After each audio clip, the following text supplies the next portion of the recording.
굉장히 이렇게 많은 분들이 꽉 차게 오늘 참석하실 줄은 몰랐는데요.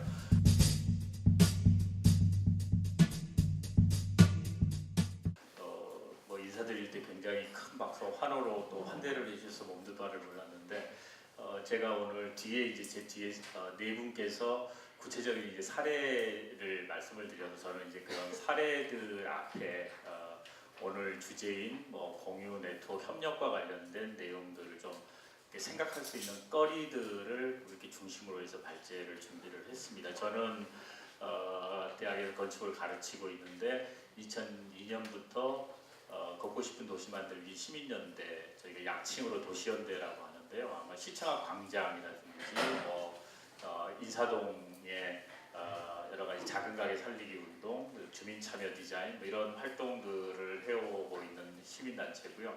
거기서 2002년부터 주민 참여 디자인에서 주민 참여라는 걸 통해서 버려진 유휴 공간들을 주민들하고 함께 바꿔나가고 마을 만들기 뭐 이런 걸로 발전될 수 있는 가능성을 찾아 나갔던 2002년에 저희가 시작했던 사업이 이제 한평공원 사업인데, 한평공원 사업에서부터 해서 커뮤니티 디자인 센터를 운영을 하기도 했었고, 지금은 공유 공간을 매개로 하는 뭐 도시 재생과 관련된 데 좀 관심을 갖고 있습니다. 그래서 2년 전에 공간을 공유하는 시민사회가 뭐 이렇게 독자적, 자발적으로 공간을 공유해서 뭐 우리 사회의 가치가 공유될 수 있도록 하자라는 취지로 시민자산은행 쉐어라는 거를 만들어서 뭐 현재 이제 운영을 하고 있기도 하고요. 그래서 뭐 간단하게 제가 어떤 일을 하고 있는지, 어떤 생각을 하고 있는지 뭐 이런 거를 좀 간단하게 설명을 드리는 게 왜 제가 오늘 이 발제를 하게 됐는지 이런 거에 좀 도움이 될 것 같아서 먼저 말씀을 드렸고요.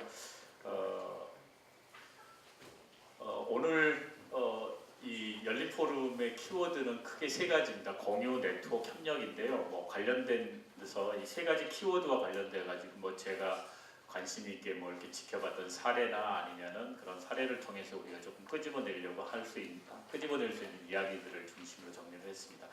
아마 다 아시는 내용일 텐데요. 지금 현재 우리가 처해 있는 지금 이 시대의 여러 가지 패러다임의 변화인데, 왼쪽을 보시면은 문제점들입니다. 저출산 노령화, 노인 인구의 증가, 그런 도시 인구의 감소, 그다음에 이제 그러다 보니까 자연스레 도시가 쇠퇴하고, 쇠퇴는 결국 물리적으로는 뭐 남아도는 공간이죠. 빈집들의 문제들, 그래서 이제 잉여 공간들이 굉장히 많이 남게 되는 문제들을 안게 됩니다. 그럼에도 불구하고 오른편에는 그러니까 이런 어떤 쇠퇴의 문제뿐만이 도시에 지금 현재 우리가 직면한 문제가 아니라 사실은 공간의 불균형이죠. 한편에서는 뭔가 이렇게 빈집이나 저소득층의 노인분들만 이렇게 살고 있는 동네들이 생겨나는가 하면은, 다른 한편에서는 여전히 계속되어지는 임대료의 상승과 관련된 문제들, 집값이 최근에도 뭐 이런 집값이 계속 이렇게 부동산이 가열되어지는 움직임들이 포착되기도 했는데, 그래서 공간의 양극화의 문제, 그러다 보니까 자연스럽게 뭔가 잘 사는 사람들, 그 다음에 여기는 못 사는 사람들의 동네, 여기는 다문화, 예를 들면 이런 하나의 어떤 지역적인 어떤 폐쇄성들, 그래서 우리가 이제 그런 폐쇄적인 공동체의 문제들도 함께 지금 현재 갖고 있고, 도시 상업화 지역의 젠티피케이션의 문제들을 아마 여러분들이 이태원에 아마 잘 아시는 싸이가 소유했던 테이크아웃 드로잉, 예술가들의 어떻게 보면 자발적인 공간으로 운영되다가 임대료 문제라든지 강제 퇴거 이런 것들을 통해서 여러 가지 이제 젠티피케이션의 문제들이 지금 뭐 홍대, 연남동 뭐 이런 데들이 펼쳐지고 있고, 그러다 보니까 결국은 이제 건물주들의 문제와 관련해서 쫓겨나게 되는 임대 세입자들의 문제, 그래서 이런 공간들을 뭐 재난 공간이라고 선포하기도 하는, 그래서 한편에서는 공간이 남아 들어가는데 다른 한편에서는 공간을 둘러싸는 첨예하게 자본의 어떤 이해관계들이 펼쳐지는 이런 공간의 불균형의 문제들이 지금 현재 여전히 우리가 살고 있는 도시관에 공존하고 있다라는 거죠. 그러니까 결국 이제 이런 문제들을 어떻게 풀어갈 건가라는 측면에서 보면은 지금 이제 여러 가지 도시재생과 관련된 일들이 펼쳐지고 있는데, 뭐 다른 한편에서 굉장히 많은 분들이 또 이 도시재생은 또 다른 재개발의 가치만 포장된 또 다른 형태의 재개발이나 개발의 뭐 이런 방식이 아니냐라는 우려도 많이 있지만, 그럼에도 불구하고 우리가 강조하는 것들은 이제는 뭔가 이게 시민권의 확장의 문제죠. 행정이 주도하는 게 아니라 시민사회가 훨씬 더 주도할 수 있는 그 지속 가능성은 결국은 시민사회의 어떻게 보면은 자발성과 자율성, 그다음에 시민사회가 주도할 수 있는 이런 환경들이 어떻게 구축해 나갈 거냐 하는, 그리고 시민권의 확장에는 이런 그 가치의 공유의 문제죠. 그리고 공간의 공유와 관련된 부분들, 결과적으로 이제 이런 것들이 가능하려고 하면은 이런 용어들 중에는 회복력이라는 용어를 씁니다. 뭔가 외부적인 충격들이 가해졌을 때 내가 그것들을 이겨내고 내 스스로 이겨내고 내 힘으로 이겨내서 극복하고 자신들이 추구하는 가치를 실현할 수 있는 일종의 그 자신의 어떻게 보면은 그 자율적인 어떤 능력들을 키워나가는, 그래서 이런 회복력들을 어떻게 가져나갈 거냐라는 거죠. 도시가 쇠퇴하고 저출산 노령화 사회에 진입을 했는데 이 회복력에 대한 이런 문제들을 대응할 수 있는 어떤 내부적 능력을 회복력이라고 본다면 우리가 지금 이런 극단적인 모순 속에서 결국은 헤쳐나갈 수 있는 가능성들의 이야기들이 아마 이런 것들로 진행되는 것 같고요. 그러다 보니까 공동체 디자인이라는 개념들을 굉장히 강조하는 것 같아요. 아마 오늘 사례에서도 공동체 디자인과 관련된 내용들을 많이 말씀하실 건데요. 그래서 공동체 디자인에 보면은 결국은 우리가 말하는 공동체 디자인이라는 공유와 공존의 가치라는 것들을 기반으로 해서 굉장히 많은 지역에서 주민 주도성을 가지고 공동체 디자인의 여러 가지 사례들이 지금 현재 펼쳐지고 있는 걸로 알고 있습니다.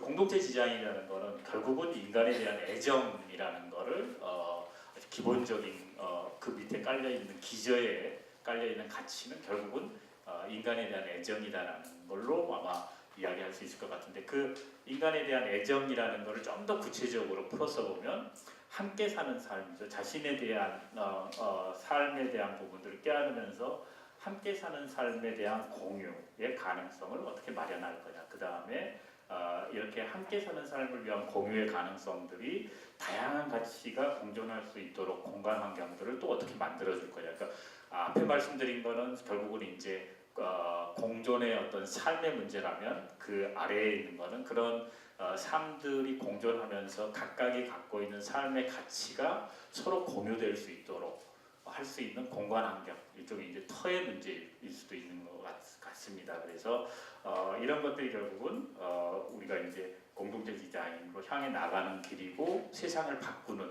그런 힘으로 작동될 수 있지 않을까라는 생각을 해봅니다.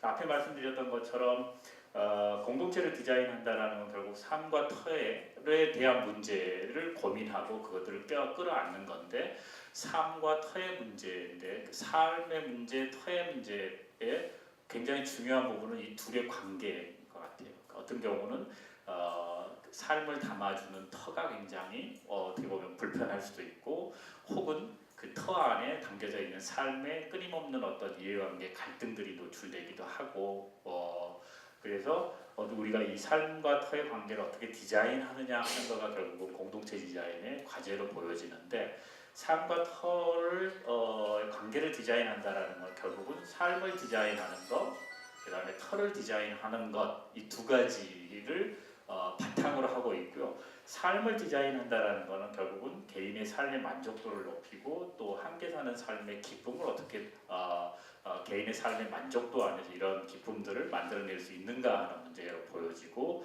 터를 디자인한다라는 것은 인간다운 삶을 가능하게 하는 장소나 공간을 우리가 살고 있는 공간 안에서 얼마만큼 더 많이 넓혀갈 거냐 하는 문제입니다.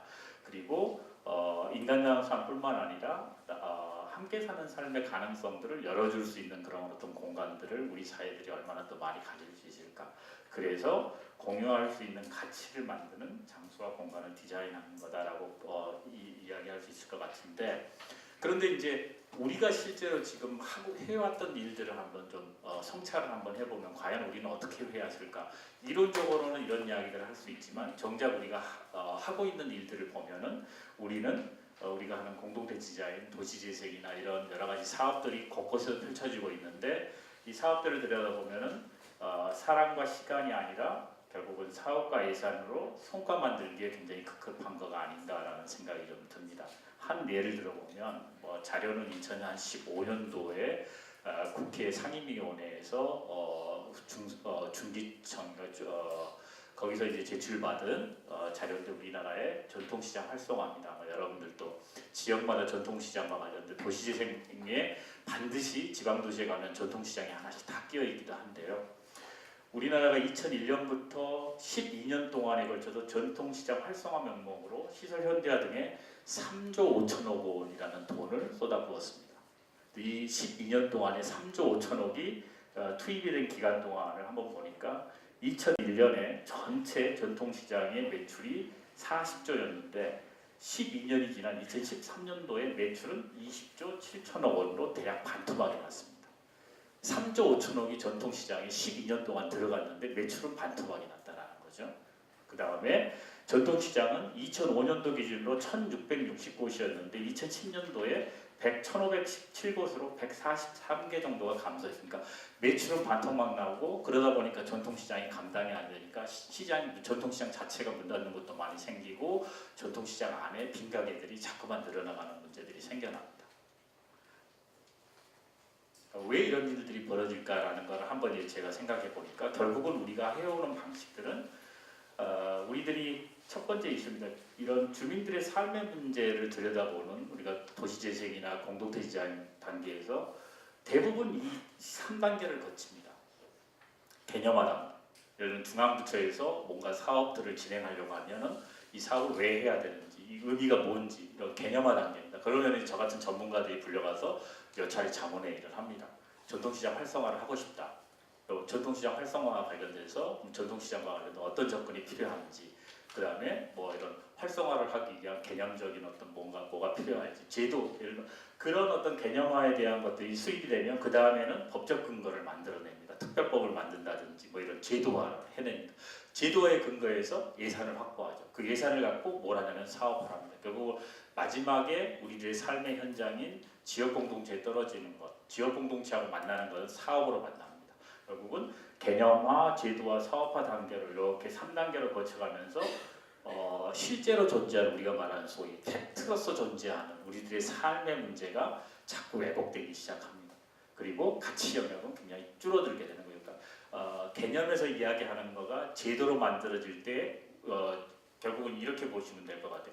그물망이 있으면은 아래로 내려갈수록 예를 들면 그물망이 더 이렇게 느슥 흘렁흘렁해져 가지고 정작 그러니까 어떻게 보면 뭐가 쑥쑥 다 빠져나가는 거죠. 그물에 걸려 있는 것들은 몇 개 안 남는 겁니다. 사업화 단계에서 남는 그물에 남는 그 실제로 우리 삶에서 바라는 가치들은 몇 개 안 남는 거고 그 가치들이 결국은 사업에서 뭘로 이어지냐면 이제 성과를 만들어내는 걸로 넘어가게 됩니다. 이제 이런 과정을 거치다 보니까 결국 문제는 이제 의사결정의 문제입니다. 과연 우리는 올바른 의사결정을 했는가? 왜 사업이 잘못될까? 왜 전통시장 활성화에 12년 동안에 예를 들면 3조 5천억이 들어갔는데 전통시장의 매출이 왜 반토막이 났을까? 뭔가 잘못된 의사결정이 됐기 때문에 결국은 이런 성과가 안 만들어졌을 거 아닌가라는 거죠. 그러면 결국은 이런 의사결정의 문제는 누가 언제 무엇에 근거해서 하느냐라는 거죠. 그래서 이 의사결정과 과정에서 들여다보니까 우리가 이 의사결정에서 집착하는 거가 우리는 이런 사업들이 왜 필요할까? 왜 하느냐라는 것보다는 결국은 우리는 이 사업을 통해서 무엇을 얻을 것인가라는 무엇에 집착해서 의사결정을 하는 경향이 굉장히 많더라라는 거. 뭐 이런 어떤 어떻게 보면 이런 하나의 결론 같은 것들이 도출할 수 있을 것 같고요. 영국의 이 사이먼 시넥이라는 사람이 아주 단순한 다이어그램을 만들어 가지고 골든 서클이라는 개념으로 설명을 한 게 있는데 이제 보면은요 맨 가운데 우리가 why 왜라는 거죠. 가운데가 how 어떻게입니다. 맨 바깥이 what 이거는 이제 무엇을이라는 건데 이 사람이 이제 전 세계에 굉장히 많은 뭔가 이렇게 사례들 우리가 말하는 소위 이제 성공 사례, 실패 사례들이 있는데 성공 사례들하고 실패 사례들의 차이 도대체 모든 사람들이 다 뭔가를 성공하려고 하는데 결과적으로 실패하는 경우도 있고 결과적으로 성공하는 경우도 있는데 무엇이 성공하게 만들고 무엇이 실패하게 만드는가라는 걸 들여다봤더니 성공한 사례들은 대부분이 이 Y에서부터 이 왓으로 그러니까 왜에서부터 무엇으로 이렇게 모든 사업들의 과정이 이렇게 펼쳐지더라는 거죠. 그러니까 중심에 뭐가 있느냐, 우리는 이 일을 왜 해야 되는가라는 질문이 그 성공 사례의 중심에 항상 있었다라는 거죠. 근데 성공 사례를 들여다보면은 이 사업을 해서 우리는 뭘 얻을까? 우리는 뭘 성취할까? 성과가 무엇일까? 그 무엇이라는 건 결과적으로 따라오는 것이었다라는 거. 항상 바깥에 있는 거죠. 그런데 실패한 사례를 보니까 반대더라라는 거예요. 실패한 사례들은 밖에서부터 안으로 들어오더라라는 거예요. 그러니까 실패한 사례들의 중심은 무엇이죠? 우리는 이 사업을 통해서 무엇을 얻으려고 하는가? 그런데 실패한 사례들의 맨 바깥에는 뭐가 있냐면 우리는 이 사업을 왜 하지? 라는 질문이죠. 그 질문에는 별 관심이 없습니다. 실패한 사례하고 성공한 사례의 결과적으로 가장 큰 차이는 뭐냐면 무엇에 의해서 의사결정을 하느냐라는 그 중심에 왜 우리가 이 일을 하느냐 아니면 우리는 이 일을 통해서 뭘 얻어야 될까? 이 두 가지의 무엇을 기준으로 두느냐에 따라서 결과적으로는 똑같은 사업도 아주 전혀 다른 결과들을 만들어낸다는. 그래서 보면은 지금 아마 여러분들도 지역에서 보면은 여러 행정에서 나오는 이런 지역 주민들을 위한 마을 공동체든 아니면 무슨 주민들을 위한 누리 사업이든 뭐 도시 재생이나 마을 만들기와 관련된 사업이든 이런 사업들을 보면은 여러분들이 대부분 행정의 제안서를 쓰게 됩니다. 만약에 여러분들 스스로 돈을 확보해서 뭔가 자발적으로 일을 하지 않을 경우는 행정의 제안서를 쓰게 되고요. 제안서 심사를 받고 그게 선정이 되면은 그 예산을 받고 예산에 대한 뭔가 이렇게 사용하는 항목과 지침이 있습니다. 그대로 여러분들 그리고 여러분들의 제안서에 대해 뭘 하겠다라는 그 성과에 대한 목표가 실현됐는지에 따라서 평가를 받고 그리고 마지막에는 행정이 원하는 그 기준에 따라서 예산이 집행되고 쓰였는지를 다 감사를 받게 되는 거죠. 그러니까 보면은 지금 현재 우리들이 하는 일들을 보면은요 근거입니다. 뭐에 근거해서 이런 사업들이 만들어지느냐? 이 사업을 만약에 내가 하고 싶다고 하면 뭐에 근거해서 이 사업 예산들을 확보할 수 있을까? 이 근거에 따라서 예산을 만드는 중앙부처도 마찬가지입니다. 뭔가 중앙부처가 예산을 확보하려면 근거가 있어야 되고 그 근거에 따라 예산이 확보되면은 그 예산을 씁니다.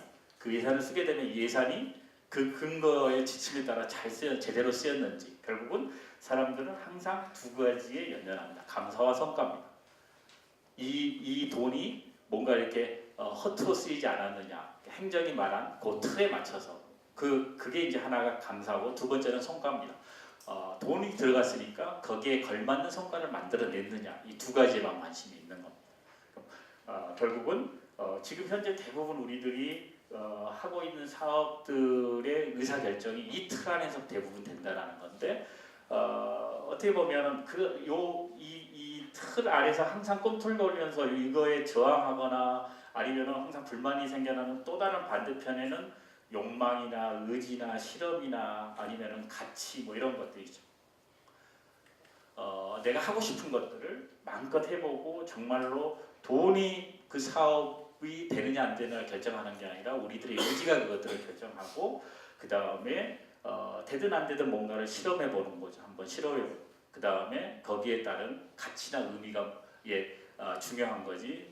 거기에 예를 들면은 동원된 교육 인원이 몇 명인지 몇 회 프로그램을 돌렸는지 뭐 이런 어떤 성과가 중요한 게 아니다라는 거죠. 그런데 그래서 어떻게 하면은 우리는 올바른 의사결정을 위해서 지금 현재 이런 무엇이라는 거에서부터 왜라는 걸로 좀 더 가치가 전환될 필요가 있지 않을까라는 생각을 해봤고요.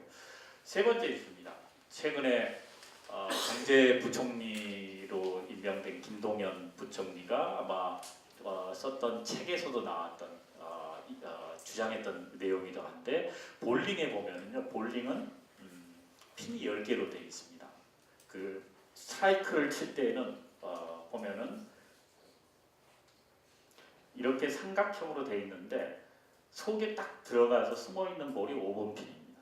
근데 스트라이크를 칠 때 이렇대요. 그러니까 볼이 1번과 3번 핀 사이로 이렇게 치고 들어가면은 이 볼이 치고 들어가서 이렇게 공략하는 거는 오른쪽으로 들어가면은 1, 3, 5, 9번을 이 볼이 때린답니다. 그러면은 이 볼들이 넘어지면서 주변에 있는 것들을 쓰러뜨려서 이제 스트라이크가 되는 거고요.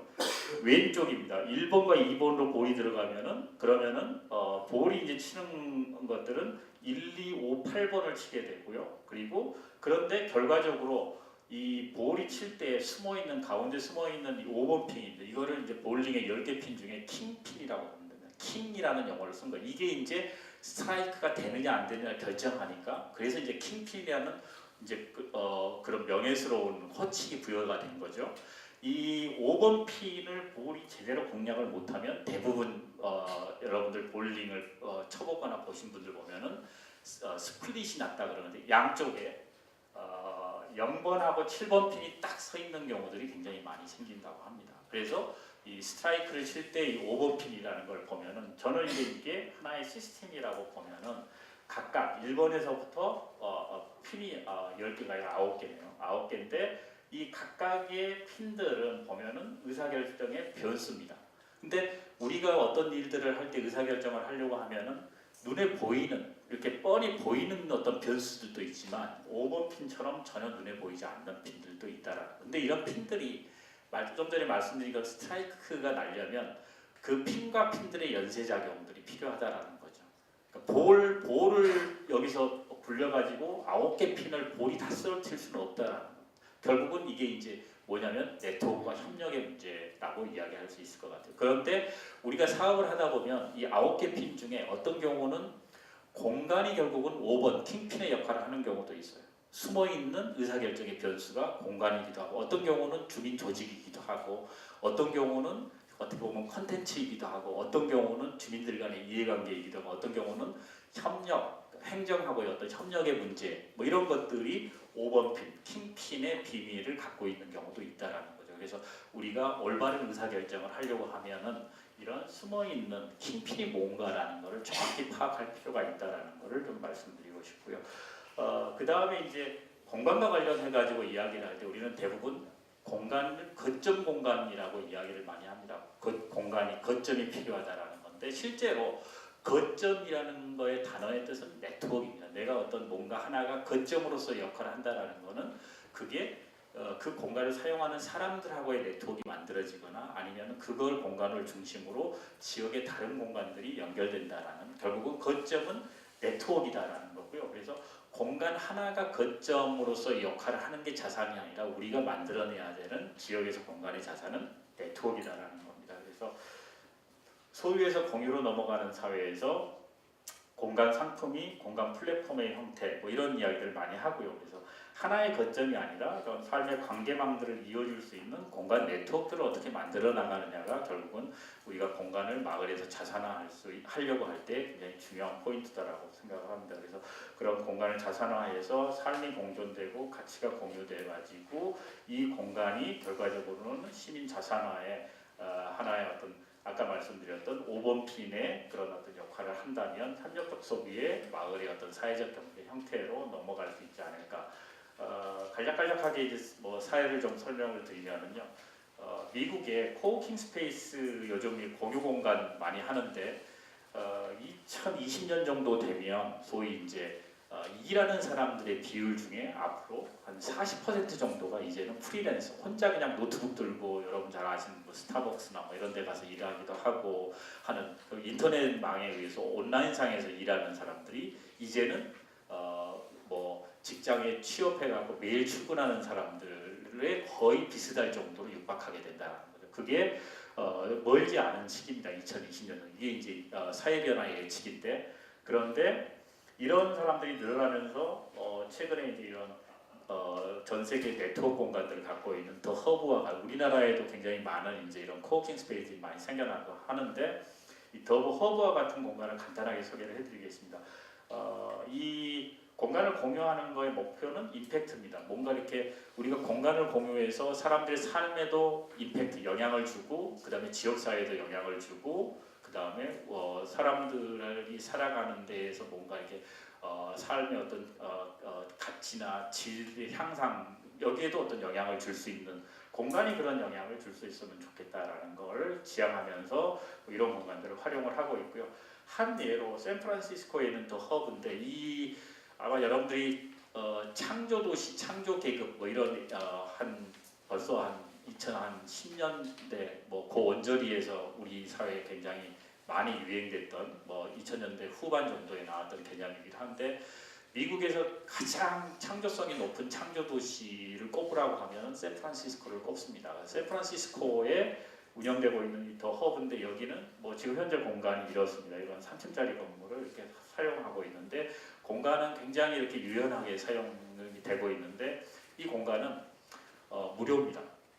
이 공간을 운영하는 비용을 누가 되냐면 지역, 이 샌프란시스코에 있는 기업들이 이 운영비를 댄다라고 합니다. 그러면 이제 기업들이 운영하는 이 운영비를 대는 이유가 뭐냐라는 거를 간단하게 설명을 드릴게요.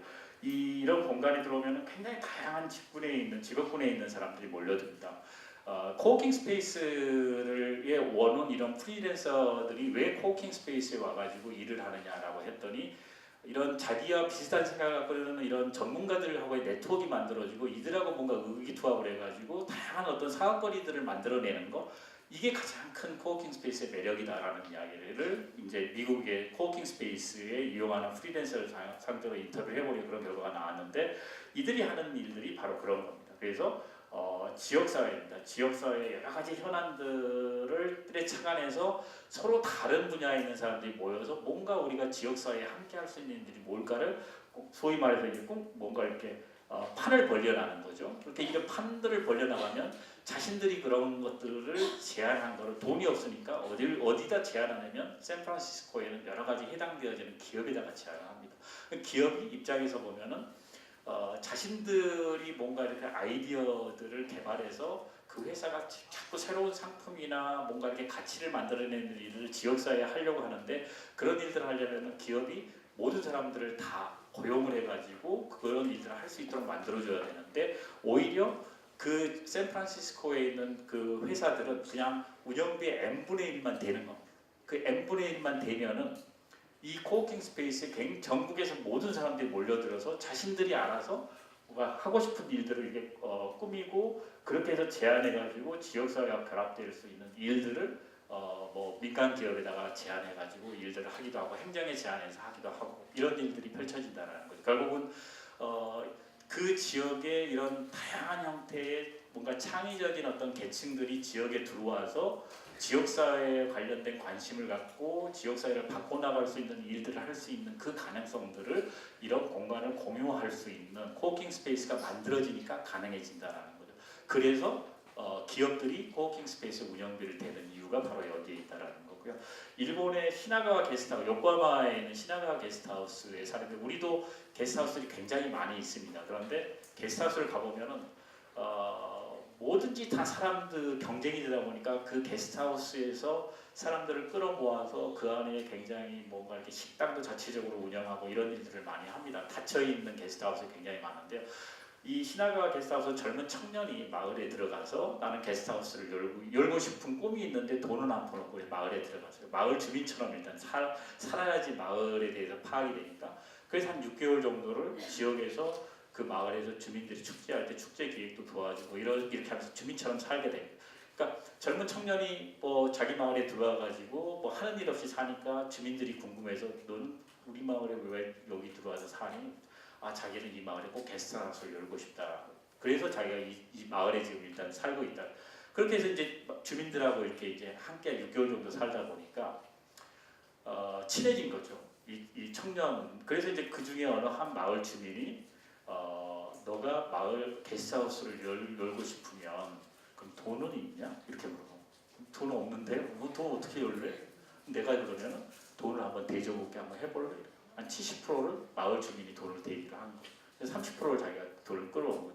근데 이 친구가 이렇게 게스트하우스를 열려고 할 때 이 마을 주민이 70%에 해당되는 돈을 지원하게 된 이유는 뭐냐면 이 친구가 6개월 동안 마을 사람들한테 나는 이 동네에서 게스트하우스를 열고 싶어라는 꿈을 이야기하고 그 다음에 이 친구가 6개월 동안 한 일은 뭐냐면 마을에 있는 동네 맛집, 슈퍼, 책방, 찻집, 그 다음에 온천탕 이런 동네에서 오래된 가게를 하신 분들하고 끊임없이 계속 일주일에 한 번씩 미팅을 한 거예요. 그래서 자기가 가서 다 가가지고 그 동네에 있는 음식점들의 레시피 메뉴, 특징 이런 것들을 다 기록하고 온천탕에 가가지고 온천의 예를 들면 온도라든지 물의 특 이런 것들을 상세하게 다 정리하고 이분들하고 끊임없는 네트워크 모임들을 하고 그래서 게스트하우스를 열었을 때 이 게스트하우스에는 식당도 없고 그 다음에 뭔가 이렇게 간단한 화장실이나 뭐 이런 세면을 할 수 있는 정도가 있었지 샤워실이나 이런 건 아예 없었던. 그래서 게스트하우스 오면은 당신은 우리 마을에 게스트하우스 왔으면 마을을 경험하십시오 해가지고 동네에 나가라. 동네 나가서 식당에 가서 밥도 사 먹고 온천도 한번 해보고 동네 책방에 가서 자전거 타고 대여해 갖고 가서 책방에 가서 책도 읽고 결국은 게스트하우스가 들어온 이유는 이 게스트하우스를 통해서 뭔가 마을의 기존에 있는 동네들이 활기를 되찾고 도움을 받게 하는 거죠. 여기는 뭔가 이렇게 서로 네트워크가 되고 협력해서 마을 전체가 가치를 공유할 수 있도록 만들어주는 거예요. 그래서 지역에 있는 마을 주민이 70%의 돈을 대가지고 한 거죠. 그러니까 결과적으로 지역에서 게스트하우스를 들어가는 목표, 내가 들어가서 어떻게든지 사업자에서 돈 벌고 나오겠다라는 게 아니라 내가 게스트하우스를 통해서 이 마을이 갖고 있는 손에 쥐고 있는 가치를 어떻게 하면 많은 사람들이 더 그 가치를 알 수 있도록 그 가치들이 어떻게 하면 서로 연결될 수 있을까 그 연결고리를 만드는 게 바로 이 게스트하우스였던 거죠. 그러니까 그런 측면들이 이제 네트워크의 중요성이고요.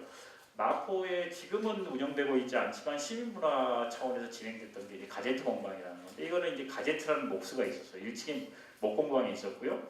그 다음에 요거는 가제트라는 목수의 그 부모가 이제 소유하고 있는 건물이고 맨 위에서 부모님하고 가제트 목수가 같이 살고 있는 건데 여러분들 와그라블 도서관이라고 작은 도서관이 제법 유명한 곳인데 여기 이제 3층에 와그라블 도서관이 있는 건데 가제트 공방을 활성화를 하려다 보니까 뭔가 이렇게 지역에서 이렇게 수요를 조사해 보니까 아이를 둔 주부 엄마들의 먹공에 대한 수요가 굉장히 높더라. 근데 이게 먹공이라는 게 굉장히 위험해서 아이들하고 함께 할 수가 있는 게 아니다. 그래서 엄마들의 교육들을 위해서 이야기하다 보니까 3층의 작은 도서관이죠. 여기서 이제 아이들을 돌봄을 이렇게 해주고 그 사이에 엄마들이 먹공을 배우고 그 먹공을 배운 엄마가 다시 엄마들을 가르칠 수 있도록 만들어지고 그렇게 엄마들이 모이니까 요 2층이 비어 있었던 거죠. 그 2층을 엄마들의 공동체를 위한 마을 카페로 운영하게 되는. 그러니까 우리가 뭔가 필요하다 그래서 어떤 공간을 하나만 줘가지고 그 공간이 잘 안 돌아가는 경우가 굉장히 많습니다. 그러면 실패했다라는 게 아니라 그러면 아까 말씀드렸던 것처럼 네트워크가 안 될 경우에 아무리 거점 공간 하나 갖더라도 그 거점 공간 하나의 힘만으로 뭐가 그 마을의 여러 가지 어떤 우리가 말하는 주민 공동체를 활성화하기 굉장히 어렵다는. 그래서 이렇게 네트워크, 그다음에 협력, 그다음에 가치를 공유하는 거 이런 것들이 필요하다라는 거예요. 그래서 아까 말씀드렸던 그런 내용들이고요. 그래서 프로그램이 어떻게 복합되고 공간이 네트워크 1층은 목공방이고 2층이 그렇게 해서 운영되는 카페고 3층이 마구라글 도서관인데 아이들이 이렇게 돌봄이나 이런 것들이 가능할 수 있도록 이렇게 되는. 지금은 이제 목공방하고의 이런 연계 구조가 지금은 좀 목공방이 협동조합으로 운영돼 그 깨지면서 지금은 좀 운영이 안 되고 있는 걸로 보여지고요. 그래서 우리가 말하는 공간은 대체적으로 처음에는 이런 하나의 어떤 단순한 프로그래밍 공간인데 그게 이제 뭔가 이렇게 시민들이 참여해서 기획하는 형태의 플랫폼 공간으로 조금 바뀌었다가 그 다음에 이제 이렇게 지역에 있는 다양한 형태의 가치가 공유되는 네트워크 공간으로 가는 이게 굉장히 바람직한 그런 구조다라는 걸 말씀드리고 싶고요. 그래서 그렇게 됐을 때 공간이 자산화될 수 있다라는 거고 이 공간을 자산화한다라는 거는 우리가 말하는 이런 공동체 공간이 확보하는 건데 이 공동체 공간을 확보한다라는 거는 좀 더 넓게는 우리들의 일상 안에서 삶과 문화의 관계망들을 열어가는 것 이렇게 정의할 수 있을 것 같습니다. 그래서 초기 단계에서는 뭔가 이게 사회화 과정이 좀 필요하고 두 번째에서는 자산화가 되면은 그 다음에 이게 네트워크를 통해서 어떻게 이제 일상화가 되어지느냐 이런 프로세스를 갖는데 여기서 굉장히 중요한 게 시민 주도성하고 공간의 자율성이죠. 시민의 주도성이 강하고 커지고 공간의 자율성이 커질 때 이런 일들이 가능하다는 것을 말씀을 드리고 싶고요. 이게 마지막인 것 같습니다. 관계를 바꾸는 거죠. 우리가 세상을 바꾸는 일들이 굉장히 어렵고 복잡하고 돈 들어가는 뭔가 예산이 있어야 되고 그런 거라고 보여지는데 관계만 바꿔도 결국은 기존에 있는 관계에 그 사이에 징검다리만 하나 잘 놔도 관계가 바뀌어서 세상을 바꿀 수 있다는 거예요. 그래서 관계를 전환할 수 있는 징검다리 그걸 통해서 권리를 갖는 당당함으로 뭔가 관계를 좀 바꿔줘서 세상을 바꾸는 주체가 될 수 있도록 만들어주는 건데 해방촌에 여기 오늘 있다가 후암 주방 소개도 해주실 때 해방촌에 가면 빈집 공동체가 활동을 하고 있습니다. 2008년에 시작했고 2013년에 7채의 빈집을 갖는 빈마을로 성장을 하기도 했었는데 여기에 빙고라는 마을 금고를 만들었기도 했었어요. 근데 제가 이제 이걸 말씀드리고 싶은 바로 이 부분. 일반적인 시민이 내가 해방촌에 들어와가지고 임대세입자로 뭐 청년이 들어와서 살려면 집주인한테 보증금을 내거나 월세를 냅니다. 그러면은 그 청년은 집주인하고 관계해서 집주인 세입자의 관계가 형성되는 거죠. 그런데 이제 집주인과 세입자 사이에 해방촌의 이 빈집 공동체가 뭘 만드냐, 빙고라는 걸 만들어 그 사이에 집어넣었어요. 그래서 세입자가 집주인하고 뭔가 관계를 맺는 게 아니라 이 빈집 공동체의 빙고하고 관계를 맺어서 빙고의 협동조합원으로 가입해서 빙고의 조합원으로서의, 예를 들면 내가 똑같이 1,000만 원의 보증금을 낼 사람이면은 집주인한테 보증금을 내는 게 아니라 빙고라는 마을 금고에 보증금 1,000만 원을 내는 거예요. 그럼 1,000만 원에 해당되어지는 자신이 조합원으로서의 집을 살 수 있는 권리를 확보하게 되고 이 해방촌의 빈집 공동체가 빙고에 들어온 돈을 통해서 해방촌을 샅샅이 뒤져서 싼 집을 구해가지고 이 빈집 공동체가 집주인하고 계약을 맺는 방식입니다. 그러면은 개개인은 세입자로 전락하는 게 아니라 빙고의 조합원으로서 정정당당한 자신의 거주할 수 있는 권리를 확보하게 해주는 거죠. 그러니까 바로 이 문제입니다.